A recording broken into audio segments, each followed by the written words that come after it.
Brian, do me a favor. Can you say just a bunch of words real quick? Hello, how are you doing? Hey, what's up? How was your day today?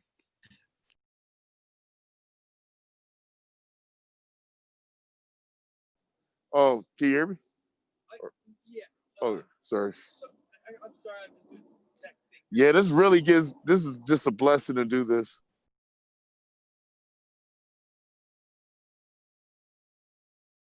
All right, welcome to DePaul University's Explore Chicago's Music Scene class. It is Friday, October 30th, and we are doing a live interview with Chicago hip-hop legend and general nice guy, Brian Wharton, a.k.a. Sharkula.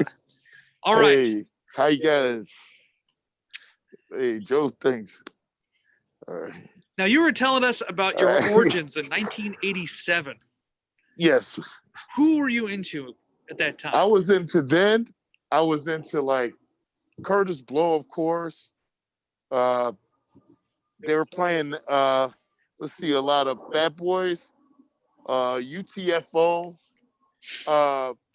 Nucleus, and stuff like, I was just in my beginning stage of the summer of '87.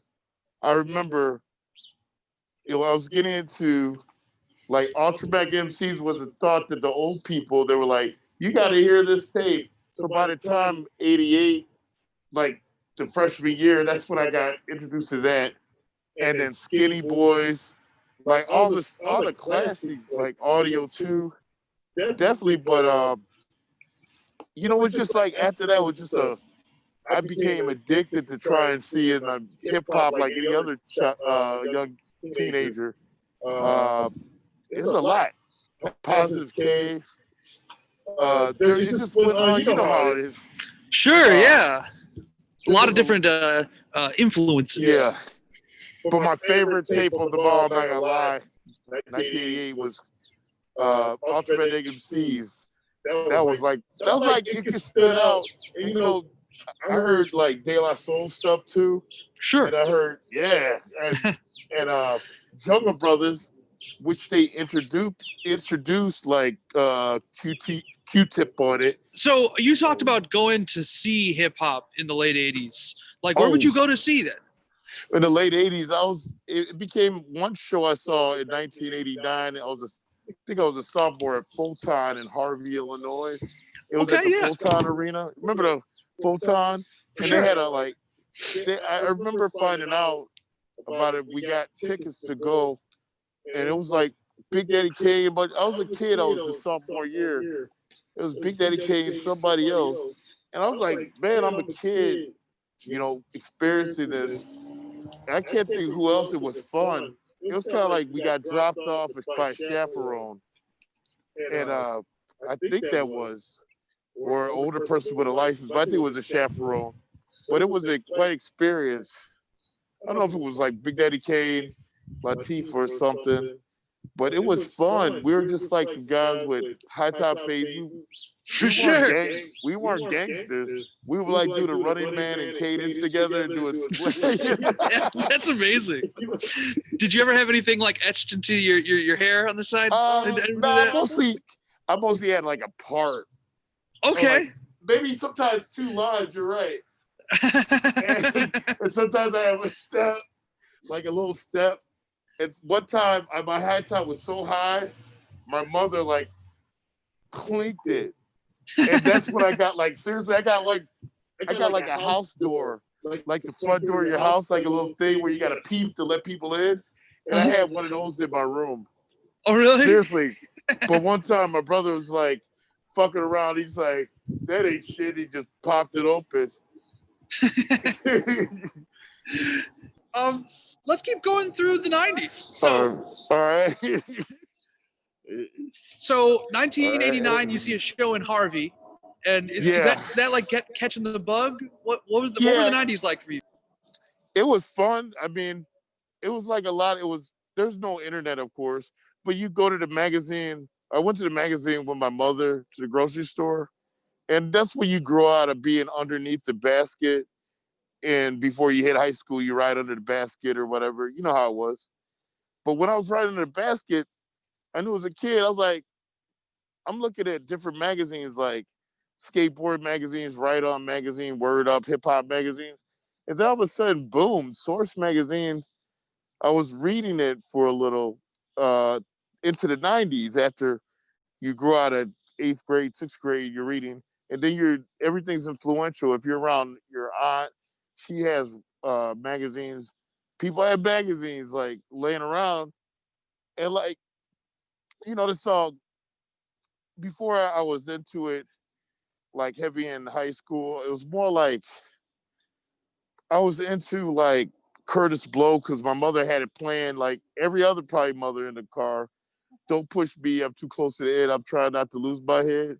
It's a jungle out there. It makes you wonder how I keep from going under, you know, and stuff like that. The message of just going to see Beat Street or Break It One, Break It Two, with my mom's, and my other sibling. Uh, amongst other movies like we saw, we saw Pee Wee Herman, we saw, uh, we saw those movies like New Jack City. You know, we went to the movies and saw, and it was like rappers then or MCs then used those as references, like Nightmare on Elm Street. You Big Daddy K uses that. Uh, and then like references of any of the rap MCs, like any of their favorite MCs, they use references from, uh, you know, Big Daddy K, Kool Keith, Positive K, or any. It's like, then you had BC Boys, you had Biz Markie. Those are like guys that I thought were great at EPMD because they're colorful. Like they're not like out there thugging it. And of course they had like I like the like West Coast hip hop too. I like, but I was in the Midwest hip hop. I was in the East Coast hip hop. I was into anything Southern. If I was blessed before the internet hit, I was like, wow, I'm hearing about Canadian hip hop like Dream Warriors or stuff like that.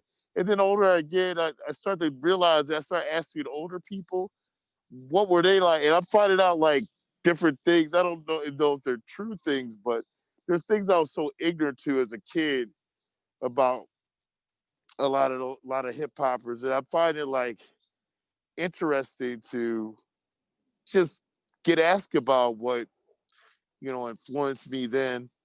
It makes me appreciate life a lot, and be more of like someone that wants to constantly, consistently have an open mind to learn about something from the past, to see what's going on in the present, to make it all make sense and also stay relevant and attuned to what's going on with the world, I guess, and not just hip hop, but well, yeah, hip hop culture, and see how it's evolved, and try not to go backwards. You know, like I'm trying not to go backwards and be like, how can I start like this? How can I start as a like a marigold, and end up as a as a dead piece of weed? It's like I want to develop into something, like a transformer, like you know what I mean? Like a caterpillar to a butterfly. I don't know. That's a beautiful way of putting that. I think that's really great. Thanks. So let's go back to those caterpillar days then. Right. When did you first record? Oh man, I put actually, my pops had like a million recorder, and I saw this like where he kept like stuff that he had for his work. I'll keep that under the table, private. But I used to literally belch into it and talk into it. And sometimes I play as a kid. I'd be like, oh, this is funny. If I'm not recall, I farted and said funny things. But that was like the beginning stage. And then also later on, I put the same thing. I have a tape recorder. I have a turntable. I had a double cassette turntable, and I put a record on instrumental, and I put this tape recorder up, and I rhyme into it. Actually, with the point I would loop, I'll also loop up a sound like, just pause the record, make it into the tape, then dub it onto that, and it was a straight bootleg. And just put it, and that was like an archive. And then I remember recording with my friend. We recorded in his home studio, not the greatest setup at all. Is in Hyde Park. This guy, I forget his last name, but he went by Dan. And I remember he lived over there. I met him at Western Illinois in the 90s. And he was like not into he wasn't like the most favoritist guy, when he was growing up.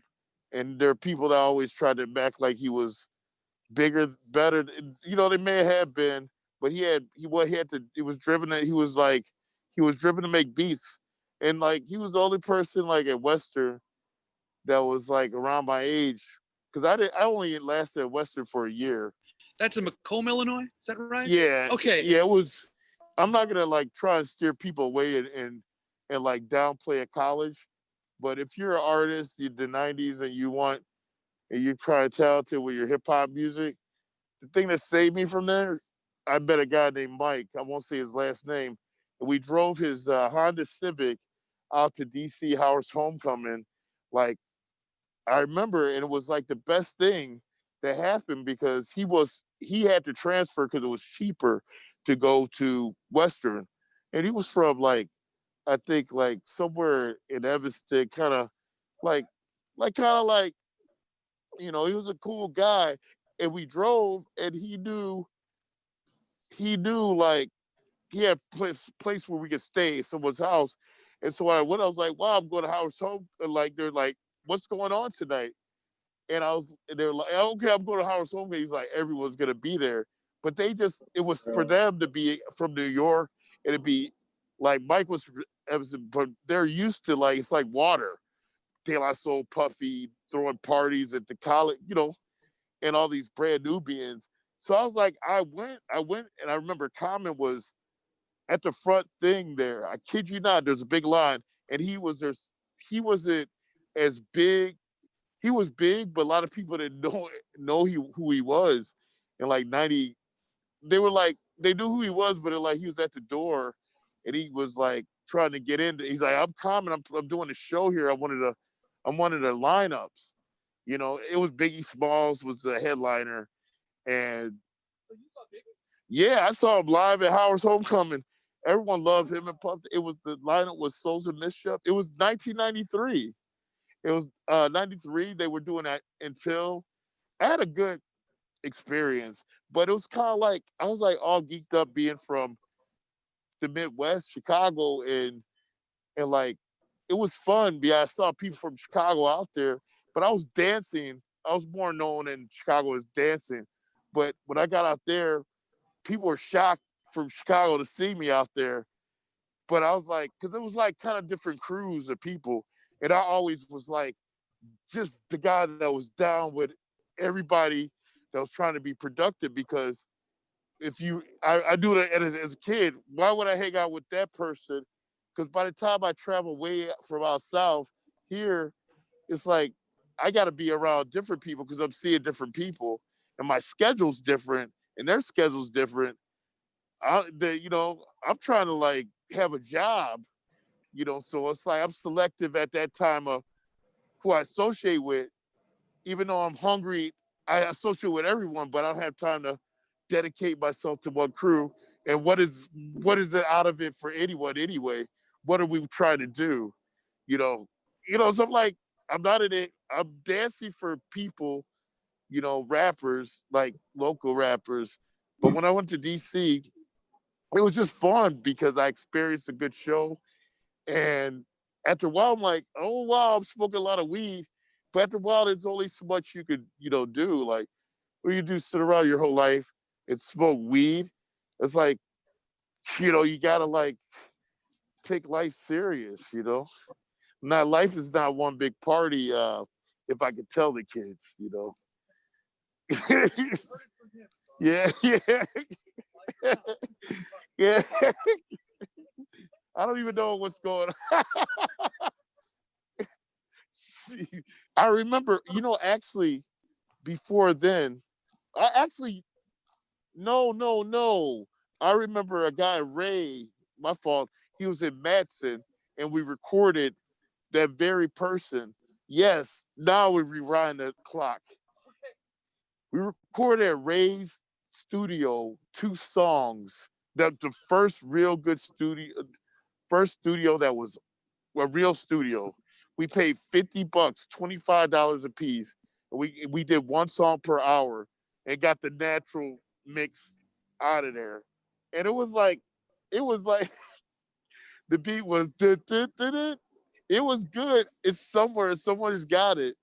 But I remember, I just remember it was kind of like it was the first. I remember getting dropped. We once again, for some reason, I remember we both didn't have access to a car. We got dropped off by somebody, and it was. And I was like, later on, we said, well, we're recording his mom's place. He stayed in Hyde Park in an old building that needed reno. It was like nice, but it still needed a little bit of work. So it had like a nice feel for the sound of the keep it in there. It was like it was like a tape recorder. No, he had an 8-track, a 4-track, and we recorded it. It just looped funny because we had something was missing and something was messed up or something. But we had to add, like, I was like, let's make a remix. And I thought I was doing something new, but with a fork and like a butter knife, like the butter knife, the steel, it made it was something like just an example. It was like, it can't get no satisfaction beat, for example. We had some click going, like a song, do do do do do do do do do do do. It's been used, and we didn't know about sample clearing. We weren't even knowing where this is going. So then I was just making, at that time, Joe, I was making like those 2 songs I had prior to doing that in the basement, going backwards with a more static sound. We didn't. It's like, yeah, this is intriguing. What was I saying? Basically, it was fun, and I would put that in the mix of my mixtapes back. Static, when you hear the old ones, those are some of the tracks. And then I mixed some like stuff that was actually worldwide hip hop. Because before, that's what I used to do. I used to have these mixtapes because I worked for different DJs that were like, some people were DJs that had a bunch of stuff from out of the state, wherever it was, like rare. Well, DJs had the B-sides or whatever. They had most of them. They would get them. Some people, I had some stuff earlier, but I never think that because a lot of people had stuff early, record pools, like, the gramophone and, those places that they had them. What else? What was I going to say? Yeah, so I used to put my demos on those tapes, like in front of the mixtapes. It's kind of like I bootleg my own self onto it because the DJs, they want to, for every tape I sold, I give them a cut, like 5. It was like, and I was like, this is stupid. I'm paying this guy $5. I'm doing all the dirty work. And after a while, I was like, oh, I got the hang. I started meeting people. Anyone that wanted to record, I go over to their place and record their studio. Some people was like, we pay. I was like paying here and there. I was recording with whoever wanted to record. I'm like, I got to build my name up. I got to build my reputation. So to this day, I use that same aesthetic. And then I see someone like a freshman. I met a freshman kid from Florida. And he asked me, how do you make a beat? I was like, I don't make beats, but I can tell you one thing. Though your worst beat is your best beat, and your garbage is your treasure. How you doing? Damn, that's a nice dog. Hey, how you doing? Nice to see you. We're doing an interview for a college course, so sorry to interrupt you. All right, guys. Sorry. There's 3 beautiful greyhounds right over here. Not sure you can see that. Ooh, look at those dogs. All right, Woo. 2020, man. You never know. You never know. Dogs. Okay, so you talked about selling your tapes a little bit there. So when did you start like selling cassette tapes? Was that in the 90s or? Yeah, well, in high school I got my first taste of doing that. It was in the hallway. I was like, I'm gonna make these homemade tapes, not initially with me on it, because then I was like, I didn't have I didn't have the confidence or the resources, but I did have the resources to make my own mixtapes, literally with my little turntable connected to my tape deck. So I would high speed dub stuff, and then I pause and scratch. But it was mostly after a while. I was like, I'm not the best at scratching. Let me in high school. I was like, I used a dual cassette deck to make my, those like happy tape, like kind of like you get your collection of tapes, you make your favorite ones. So I traded those tapes for Snicker bars in the hallway, because like that's what you want to snack in between you want to eat. And it's like, it was never even, that's when I started. Then I got to the point where I was always making tapes for my friends for their cars, begging them to play it because I didn't have my own car. Because I was like, yo, if we're going to be out here going to the mall or we're going to go here, we have to have a tape that we play. Let's hear a tape in the car. So who's fresh 16? Who's got their license at 16? It's on. Because you look at the rap videos and you hear people playing music, you want to be a kid. You know how it is. If you're playing Slayer, you're playing Run DMC, you're playing Bon Jovi, Beethoven, Michael Jackson, Not gonna yeah, lie. slide the Family Stone. You know, you just listen to the radio like, get into the groove, girl. It's a hot summer day. You're headed to the Gap to work. You know, get into the Jody Watley. You know, you know, flashbacks. Pat Benatar, AC/DC. You listen to the MC Hammer. You listen to whatever. It's like you have no choice. It's on the radio. So when did you leave the hallways and take your tapes to the streets? And it was the summers. It was like basically, actually, that's a good question.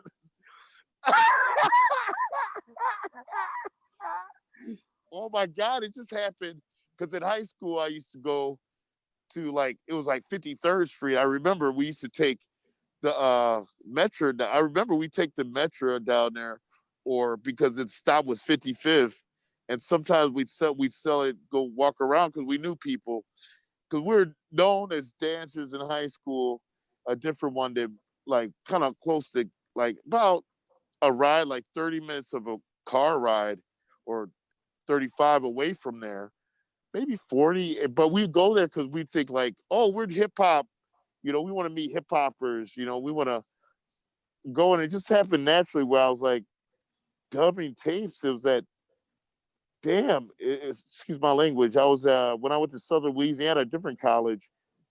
I brought my tape collection. I was making tapes in college for my friends, and I think I had a little bit I had a demo. It was weird. It was 92. I had a demo, but I didn't let people hear it. But I was making mixtapes for my friends and self, but kind of showing off what I had, my collection. And I had freestyles from, the battles, and some battles are Saphir and Souls of Mischief. And then I had the East Coast just freestyle show, Bobito, Stretch Armstrong. And I would mash up my favorite tapes with my favorite songs. And then I was when I got back, I was selling them the summer of, I think it was 93 is when I think I first really was in it. I don't know if it's correctly the accurate dates or everything, pardon me, but 93. And I worked so hard selling tapes, and I had now I remember different times of recordings. I put all these little sessions, whether they were unprofessional or paid sessions or just static, not thinking about the clarity that's the tape. but just doing it because like, hey, I don't want to build my name as a MC as big as my name was as Thigbee Jiggy, a dancer, pop locker, slash break dancer in the city of Chicago. Party guy. I had no idea you were a dancer. That is fascinating. Yeah, yeah. I have something on. If you go to YouTube, Sharkula breakdancing 1991 in the basement. So it was like, oh, I'm watching this. it's kind of like I guess I'm trying to get the most accurate. I feel like this is one of my favorite interviews. I want to know about your wife. Oh yeah. Oh man, this is interesting. So I would sell them, and I want to sound like a brag. I worked so hard from '93 to by the time '95 hit, I was like mixtape man 1996. 1996 a magazine called Chicago Rocks Magazine, and I was never like, and I was really I don't claim no crew, but to be there in there, some people have this when it's up on YouTube, when it's up on the internet or YouTube, whatever, they're gonna be like, "Oh my God, I got that magazine." I'm on the cover of it, holding the tape in my teeth, and alongside some people that featured on the mixtape. But it was weird because I was always the guy that was I wanted to go to everybody's show. I supported every art. And here, hip hop show. Oh, I gotta work. I just gotta make sure I can get off work and get to it. I tried my best to make every show. And every show, even if I didn't like the artist, I would still be like, well, if I don't like him, I'm gonna go there. And he's got his merch table. I'm gonna work everywhere around in the crowd. And I'm also gonna try and trade my tape or what tape then for their music, so that I have their music and then use that music for the next mixtape. Some people. So I was like, it was an excuse for me to get new music. Before the internet, you just read about. You go to Tower Records. After it got like worse, my addiction got worse. In the '90s, you're going to Towers Records. I'm meeting kids up like north, not just uh, Southside High Park around 95th Street, 96th Street, even then some, even the South suburbs. And that's where I meet people like in like I always met new people like all around the city. I may have not lived in their neighborhood, but I always would. And so I was more like I became like something like, hey, he's legendary, guy legendary. He loves hip hop. He wants to get a dub. He wants to get a dub. He wants to record your whole studio. He wants to see what's going on. I was hungry. I was like, I wanted to I wanted to learn. I was like, how am I going to do something if I'm a doctor and I want to be a doctor? How could I operate on the body when I don't even know the body parts? I use the same aesthetics to this day, like how you are. You're like you want to know what's going on, and that's why you're doing what you're doing. Uh, so I'm still learning to this day, constantly. Like I'm always hungry, and some days when people see me, I'm kind of like I'm drained, but I'm always like thinking like, damn, excuse me, that's me too. I could be asking someone, they could be tired. Hey, do you like hip hop? They could easily be like, whatever they like, say something like, hey, don't bother me, But they're like, yeah, well, I'll check out that. No, not today. So after a while, it's like a broken record. I'm not trying to get in someone's head. I was like, I gotta like, I gotta really, really work hard at this if I want to do this, because it's not going to be given to me like in a silver platter. And to this day, I'm still like, hey, do you like hip hop? And sometimes I'm like, I won't ask the person what their age is. I don't want to offend. And I got so programmed to do that and tried, but I'm not perfect. I know I have days like anybody else. I'm like, someone's like, hey, that's that guy. I'm like, and I'm not even a celebrity. It's you know what I mean? So okay, Wow. so you're talking mostly South Side neighborhoods, if I'm taking inventory right, and South suburbs. Oh yeah. When did you cross over to the North Side?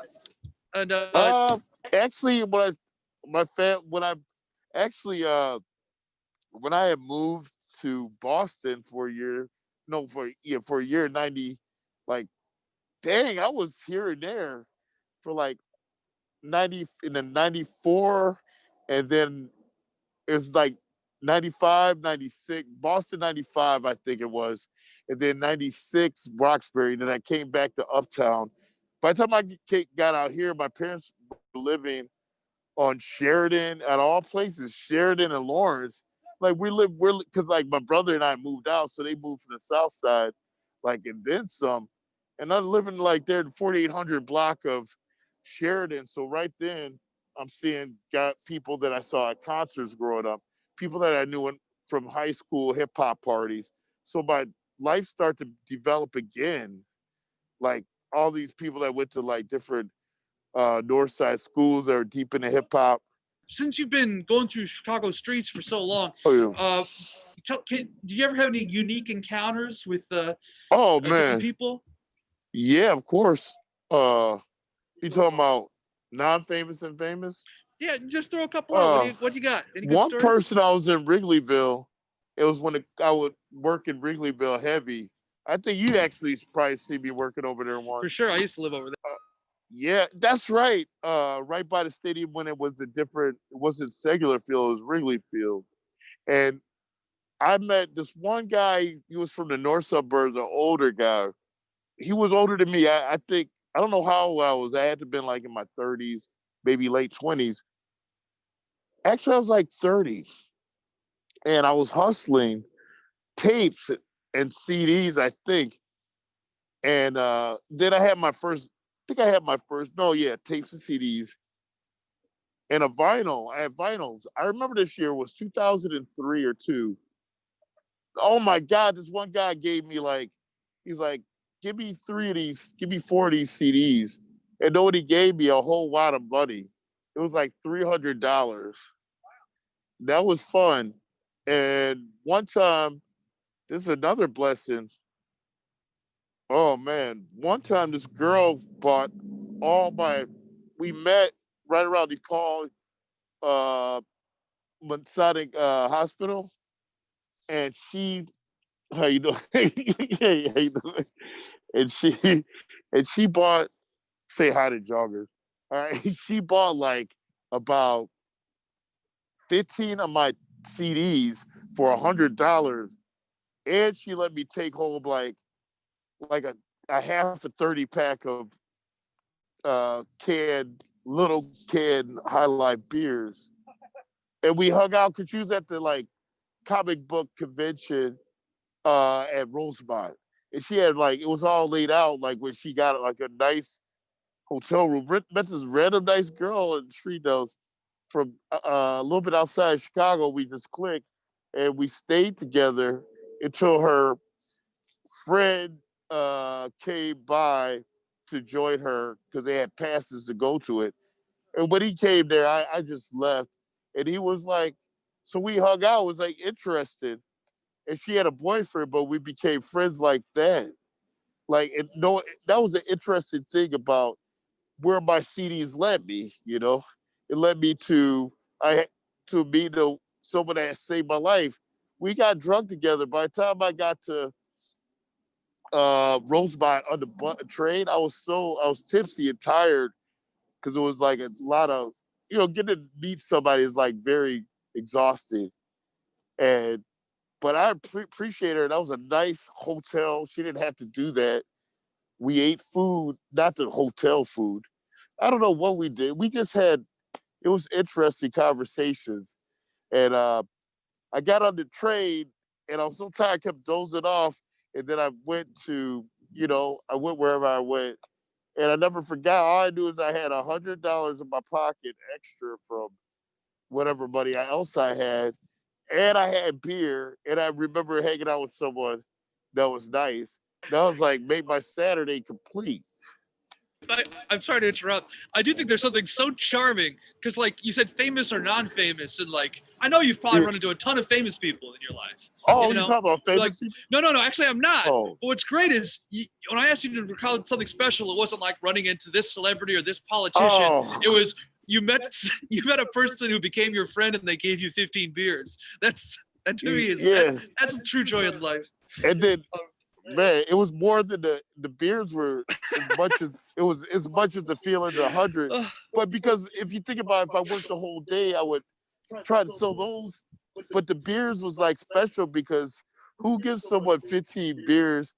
Oh, all right. I think we got time for maybe one more before my right. iPad completely runs out of battery. Okay, I can't believe this works. Matthew? I kind of have a weird one. What's your inspiration for Martin Luther King Jr. Whopper with cheese? What's the inspiration for the cover? Because I just looked at that and it's very interesting.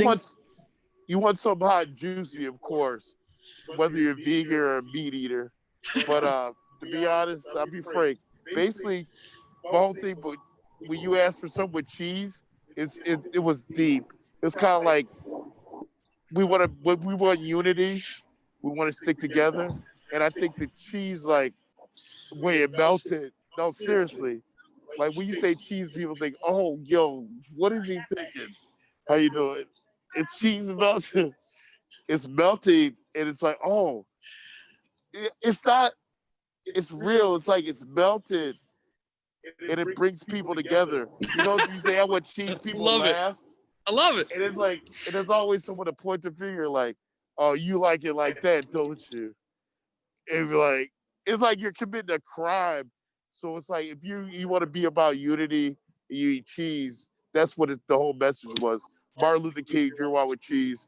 Let's everyone stick together. There's only one race, the human race. And the cheese was like kind of like in a weird way. When you ask for cheese on something in society, there's some people want to make it sound like a consequence. Like this is the consequence for doing the right thing. And I'm not saying that's the healthiest thing to eat, but it was like a parody, but not a disrespect. But saying with unity, you're gonna have to ask for a little bit more. If it's an onion, a cheese, and a Whopper definitely had tomato, lettuce, and every kid liked it. You know. You know what? That is the perfect note to end on, Brian. I can't imagine a better note than that. Guys, can you do us a favor? Get off of mute, and we're gonna give a round of applause for Brian. Thank him for coming in to my front lawn. Right here and there. All right. Thank you very much.